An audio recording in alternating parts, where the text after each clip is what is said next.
Hello again and welcome. Today's video is going to be a follow-up on the video I did last week on the branding iron. Don't be concerned, this is not going to end up a channel of follow-ups, but when I feel it's necessary, as I do in this case, I will do a follow-up on something. Firstly, I'd like to thank everybody for the input and suggestions. Some of the suggestions came from seasoned metalworkers, something I am not, and I did actually mention it in the video that I'm not a metalworker in any way, shape or form, and in fact that's the first time I think I've tapped a thread in a piece of brass for about 50 years, I should think 55 years. The last time was at school in the metalwork class. However, one of the main questions was how big was the rod. Well, I forgot to say that. The diameter of the rod was 1 inch. Possibly could have done with a 3/4 inch, a smaller one, but that seemed to work okay. The main comment from experienced metalworkers is that brass is known as a free cutting metal or alloy, as indeed is cast iron. Now, I didn't know this because, as I keep saying, I'm not a metal worker.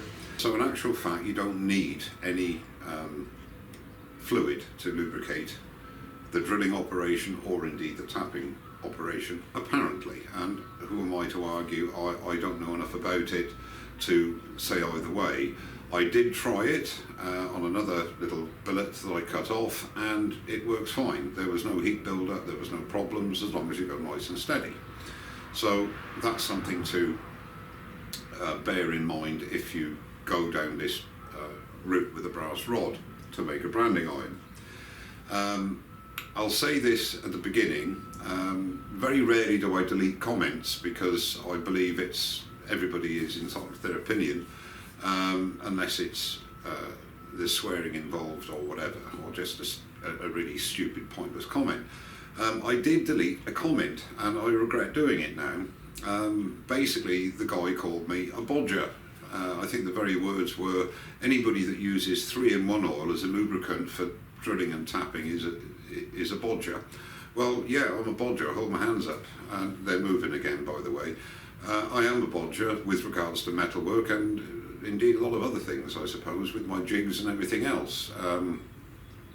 The point of the video wasn't to show what a clever boy I am, but it was to give you the method to obtain the end result of the branding iron.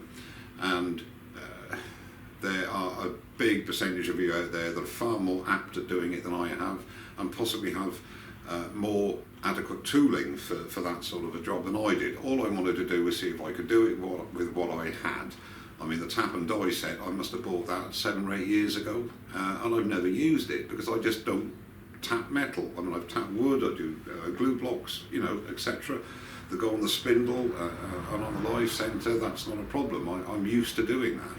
However, I digress. So if that guy happens to be watching, I do apologise for deleting your comment because I should have answered it and agreed with you. 3-in-1 oil obviously is not an ideal lubricant for that sort of an operation. So I'm led to believe. I don't know. I certainly wasn't going to go out and buy a special tapping fluid for using it once or twice. I didn't see the point. So that's that out of the way. Okay. So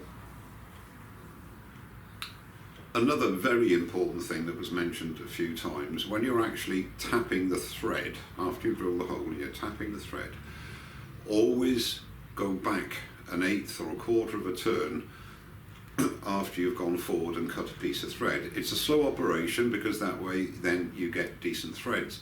And the reason for that is when you do the back turn, that just nips off the piece of metal that has been cut to form the thread. So it doesn't jam the tap and makes for a cleaner operation all the way through. And I was told on a couple of occasions, and I'm sure it's right, I was very lucky that I didn't break the tap or I didn't ruin the thread, whatever. I was lucky. So my methods never are the definitive method, and that certainly wasn't a masterclass in thread cutting and making a brass uh, branding iron, but it hopefully gave everybody the idea, and they can go away and do it much better than I did, but you know, so be it. Okay, a couple of people actually said, why didn't I use the lathe? Well, to be quite honest with you, I didn't think about it. But yeah, I've tried that as well, and I cut another little billet. If you've got jaws small enough, you can hold the billet in your chuck, and you can then put a live centre into your tailstock, bring it up nice and gingerly just to get the centre of the billet, and then if you've got a Jacob's chuck, put a Jacob's chuck into your tailstock and you can drill the hole. That's all well and good, that's great. The other thing as well, on the back of the tap, like on the wood taps I've got, there's a little hole, and if you keep your live centre in your tailstock, and then you can put the end of your live centre into the back of the tap, and then bring it up to rest it on the hole you've drilled, and then you can start to move the chuck, and with very small, very low amount of pressure, you can start to advance your quill, and you can tap it that way, but remembering to always go back to cut that piece of metal off on the thread. So it can be done on the lathe as well. So thanks for that suggestion as well. A couple of people said, why did I use a angle grinder to cut the brass? Well, because I've got one. You know, it's no big deal. A lot of people have got them. Yes, I could have hacksawed it. Yes, of course I could have. But being I got the angle grinder, I thought it'd be a lot easier and quicker, which it was. Okay. There were a couple of comments about that would be an ideal operation for a CNC machine. Well, yes, of course it would. I haven't got a CNC machine. I've got no intention of getting one. And to be honest with you, what I was trying to do was to show a method, a way of getting it done without any special tools as such, just what you've got hanging about.